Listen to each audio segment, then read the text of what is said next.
Gujarat bulletin ન્યૂઝમાં આપનું સ્વાગત છે। અમદાવાદના નારોલ વિસ્તારમાં લોહી લુહાણ ઘટના, પત્ની પિયરથી પરત ન ફરતા ઉશ્કેરાયેલા જમાઈનો હત્યાકાંડ। અમદાવાદના નારોલ વિસ્તારમાં લોહી લુહાણ ઘટના ઘટી છે। આરોપી ઇબ્રાહીમ મંસૂરીએ પોતાના સસરા અજીજભાઈ મંસૂરી પર જીવલેણ હુમલો કર્યો।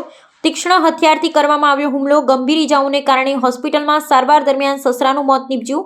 ઘટનાને પગલે સમગ્ર વિસ્તારમાં અરેરાટી વ્યાપી છે। માહિતી મુજબ ઇબ્રાહીમની પત્ની છેલ્લા 10 દિવસથી પિયરમાં હતી। વારંવાર બોલાવવા છતાં પત્ની પરત ન આવતા જમાઈ સાસરીમાં પહોંચ્યો હતો।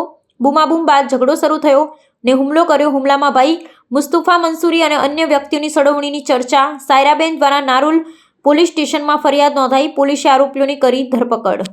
તારીખ 14/2/2026 રાત્રિના 8 થી 9 ની વચ્ચે ફરિયાદી સાયરાબેન વાઇફ ઓફ અમીન અઝીઝભાઈ જાતે મંસૂરી નાવે એક નારોલ પોલીસ સ્ટેશનમાં ફરિયાદ આપી હતી કે આરોપીઓ ઇબ્રાહીમભાઈ નાસિરભાઈ મંસૂરી, મુસ્તુફા નાસિરભાઈ મંસૂરી અને નફીસા નાસિરભાઈ મંસૂરી, ઇબ્રાહીમભાઈ પોતાના સસરાને પોતાની વાઇફ અહીંયા પિયરમાં આવ્યા પછી પરત મોકલતા નથી તેમ કહી અને ઝપાઝપી ઝઘડો કરેલો, ગાળાગાળી કરેલી અને પોતાના ભાઈ તથા મધરની સાથે રહી અને આ મરણ જનાર છે જે અઝીઝ ખાન સિદાર ખાન મંસૂરી ઉંમર 55 એમને ગંભીર ઈજા પહોંચાડી છરીથી અને મોત નિપજાયેલ છે। સર, કેટલા આરોપીઓની ધરપકડ કરવામાં આવી છે? આરોપીના નામ શું છે, બેકગ્રાઉન્ડ શું છે? આરોપીઓ ઇબ્રાહીમ નાસિરભાઈ મંસૂરી, મુસ્તુફા અને નસીફા વગેરે દાણી લીમડાના રહેવાસી છે અને મરણ જનારના બેભાઈ છે।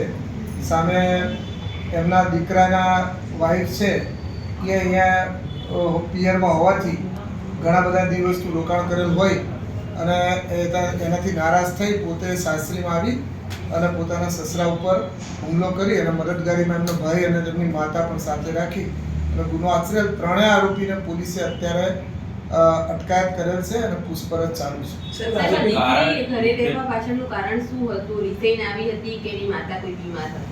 એમને આયશાબેન એટલે કે જે મરણ જનારના વાઇફ છે એમને બંને કિડનીમાં ડાયાલિસિસ ચાલતું હતું।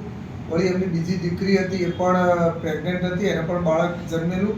એ બાળકમાં સિઝેરિયન પછી ઓપરેશન પછી બાળક આવેલું।